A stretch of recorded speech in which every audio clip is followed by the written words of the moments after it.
જય માતાજી મિત્રો। તો મિત્રો, ગુજરાત પોલીસ ભરતી બોર્ડ તરફથી પીએસઆઈ અને પોલીસ કોન્સ્ટેબલ ભરતીનું નોટિફિકેશન જાહેર કરી દેવામાં આવ્યું છે।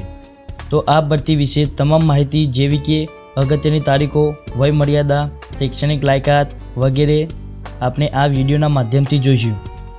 તે પહેલાં આપણે આ ચેનલ પર પહેલીવાર આવ્યા હોય તો ચેનલને સબસ્ક્રાઈબ કરજો અને જો વિડીયો પસંદ આવે તો વિડીયોને લાઇક કરજો અને તમારા મિત્રોને પણ શેર કરજો। તો ચાલો મિત્રો, વિડીયોમાં આગળ વધીએ। સૌ પહેલાં આપણે અગત્યની તારીખ વિશે વાત કરીશું। તો તેમાં ઓનલાઈન અરજી કરવા માટે ઉમેદવારે તારીખ 4/4/2024 થી 30/4/2024 સુધી ઓજસ વેબસાઇટ પર જઈ ઓનલાઈન અરજી ફોર્મ ભરી દેવાના રહેશે। તેના પછી વાત કરીએ વય મર્યાદા અને શૈક્ષણિક લાયકાતની।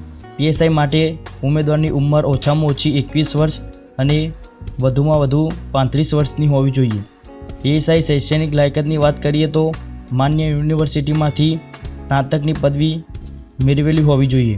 પોલીસ કોન્સ્ટેબલ માટે ઉમેદવારની ઉંમર ઓછામાં ઓછી 18 વર્ષ અને વધુમાં વધુ 33 વર્ષની હોવી જોઈએ।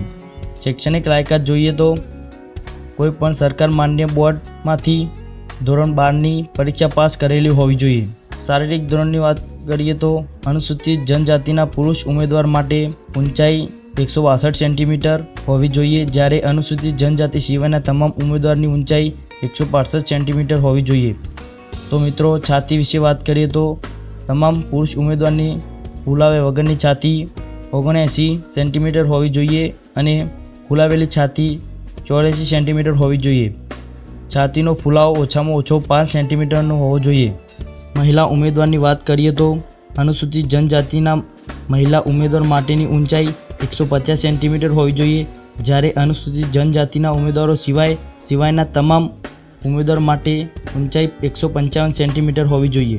તેના પછી પરીક્ષા ફીની વાત કરીએ તો તેમાં માત્ર ને માત્ર જનરલ કેટેગરીના ઉમેદવાર પીએસઆઈમાં અરજી ફોર્મ ભરવા માટે ₹100 અને લોકરક્ષકમાં અરજી ફોર્મ ભરવા માટે ₹100, જ્યારે પીએસઆઈ અને લોકરક્ષક બંનેમાં અરજી ફોર્મ ભરવા માટે ₹200 ફી ભરવાની રહેશે।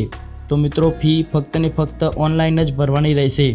શારીરિક કસોટીની વાત કરીએ તો મિત્રો, શારીરિક કસોટી માત્ર ને માત્ર ક્વોલિફાય માટે જ રહેશે। તેમાં દોડની વાત કરીએ તો પુરુષ ઉમેદવાર માટે 5000 મીટરની દોડ કરવાની રહેશે, જે 25 મિનિટની અંદર પૂરી કરવાની રહેશે અને મહિલા ઉમેદવારે 1600 મીટરની દોડ રહેશે, જે 9 મિનિટ 30 સેકન્ડમાં દોડ પૂરી કરવાની રહેશે।